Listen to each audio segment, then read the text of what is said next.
वालेकुम बिस्मिल्लाहिर्रहमानिर्रहीम। आज जो रेसिपी हम आपसे शेयर करने जा रहे हैं वो आलू कीमा के बहुत ही मज़ेदार डिशेस बनने वाला है और वीडियो को शुरू से एंड तक देखिएगा, इसी तरह आप मज़ेदार सा आलू कीमा बना सकेंगे। इसके लिए हमने 1 पाव आलू कीमा ले लिया है और लहसुन लिया है और प्याज लिया है, 2 हरी मिर्चें ली है, ठीक है। 1 कप पानी डाल के हम इसे कवर अप करके पानी खुश्क होने तक इसे पकाएंगे, ठीक है। कवर कर देंगे। 15 मिनट के बाद आपने देखना है पानी आपका है कि नहीं, ठीक है। माशाल्लाह से हमने देखा है 15-20 मिनट के बाद हमारा जो पानी है वो खुश्क हो चुका है। इसमें अब हम अपने आलू ऐड कर देंगे। हमने 1 आलू लिया था बड़े साइज़ का, तो वो हम इसमें ऐड कर देंगे।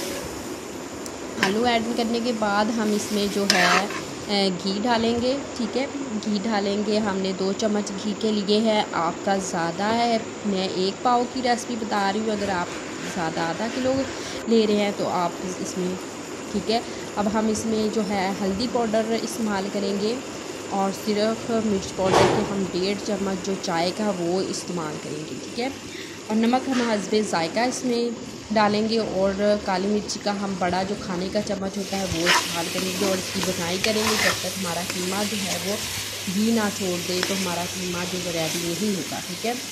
और माशाल्लाह से हमारा कीमा जो है देखिए माशाल्लाह से बिल्कुल तैयार हो गया है। हम डिश आउट करते हैं। बहुत ही ज़बरदस्त और आसान रेसिपी है, आप इस रेसिपी को ज़रूर ट्राई करें, अपने घर वालों को बना के खिलाएँ, बहुत पसंद करने वाले हैं। अगर आपको हमारी ये वीडियो अच्छी लगी हो तो लाइक कर दीजिएगा, शेयर कर दीजिएगा। अल्लाह ताला आपके दस्तरखान को रहमत बरकत और खुशियों से भर दे। अल्लाह हाफ़िज़।